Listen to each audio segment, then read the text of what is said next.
그 가운데 아빠 찬스에 이어서 세습 채용 아니냐라는 논란까지 불거졌습니다.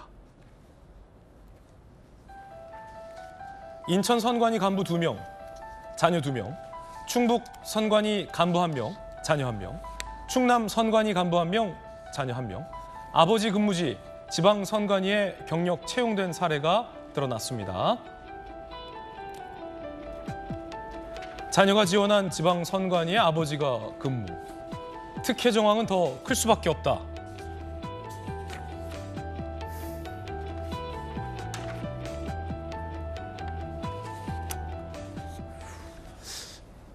직업이 물려지는, 대대로 물려지는 가업을 잇는 것도 아닌데 박정호 의원님. 네.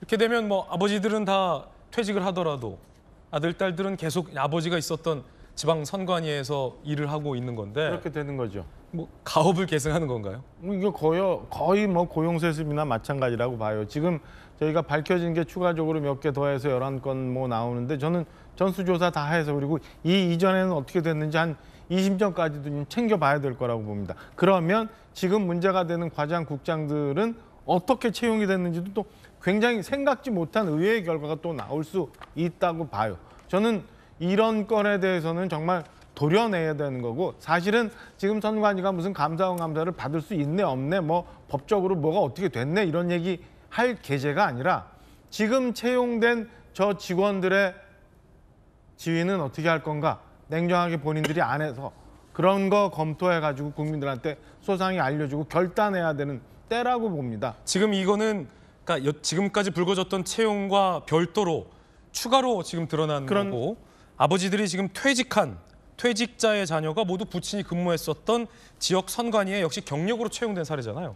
그러니까 계속 해놓고 나는 퇴직을 하더라도 우리 아이들은 거기서 근무를 하게 되는 거고 그 아이들은 또 10년, 20년 지나고 나면 또 간부직이 되는 거고 그 간부직이 됐을 때 또다시 이런 일들이 안 생기리라는 보장이 어디 있어요. 그러니까 제가 볼 때는 이 직원들의 지위를 어떻게 정리해야 되는 건가 이 건에 대해서 저는 선관위 내에서 검토를 해야 된다고 보고요.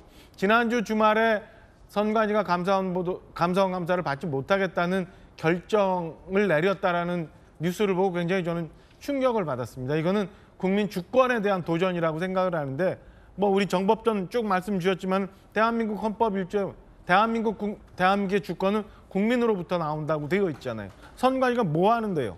국민의 주권을 다루는 선거에 대한 심판관이잖아요. 이렇게 도덕적으로 훼손이 돼서 뭘 어떻게 심판을 하겠다는 건지 저는 이해가 되질 않아요. 그래서 저는 이게 어떤 기관이든 그다음에 선관위가 어떤 지금 상황이든 간에 저는 감사원 감사 아니라 그 어떤 조사라도 받아서 다시는 이런 일이 없도록 그리고 그동안 어떤 일이 그 안에서 도대체 이루어졌으며 짬짬이가 이루어졌는지에 대해서 전 국민들한테 소상히 밝히고 그 죄값 달게 받아야 된다고 생각합니다. 이렇게 버틸 일 아니라고 봅니다. 아빠 찬스에 이어서 형님 찬스 의혹 거기에 이번에 방금 보셨던 퇴직자들 4급 공무원들 자녀들까지 특혜 채용 의혹이 불거진 건데 박정호 의원님 뭐 아이들 키우셨고 저도 아이들 키우고 있지만 지금까지 채용 의혹은 그래도 적어도 아버지가 일했던 곳과 아들, 딸이 경력으로 채용된 곳의 지역이라도 좀 달랐는데 방금 보신 이 퇴직자 4급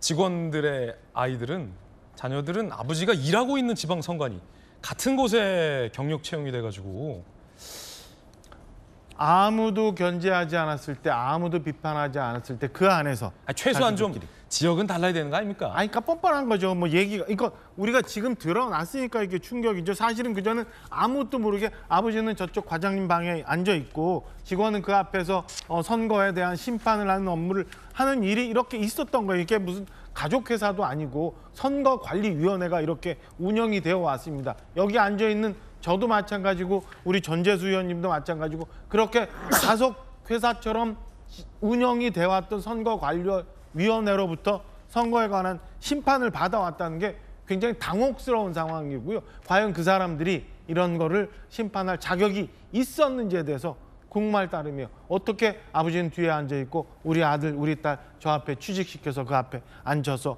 선거 관리 업무하고 국가의 녹을 받게끔 했는지 저는 그리고 이제 와서 배째라 나 몰라라 할 수 없다. 라고 얘기하는 게 어디서 근거해서 나오는 건지 저는 도저히 납득할 수 없는 그런 상황입니다. 예, 전재수 의원님 어떻게 보십니까? 그동안 이제 선거관리위원회는 헌법기관이거든요. 예. 헌법기관으로 해놓은 이유는 뭐냐면 고도의 어떤 정치적 중립성 그리고 정치적 독립성을 보장을 해야지만 공정한 선거 업무가 가능하기 때문에 헌법기관으로 규정을 해놓은 겁니다. 근데 선거관리위원회가 그동안 헌법기관으로서 어떤 독립성이 강조되다 보니까 혹여 견제와 균형의 원리 위에 서 있지 않고 그 바깥에 있었던 것이 아닌가. 그리고 그것으로부터 어떤 도덕적 불감증이라든지 지금 드러나고 있는 채용 비리와 같은 이런 조직 내부의 문제를 스스로 정화시켜내고 제어할 수 있는 그런 기능들을 좀 잃어버린 것이 아닌가, 이런 이제 굉장히 걱정스러운 생각이 좀 듭니다.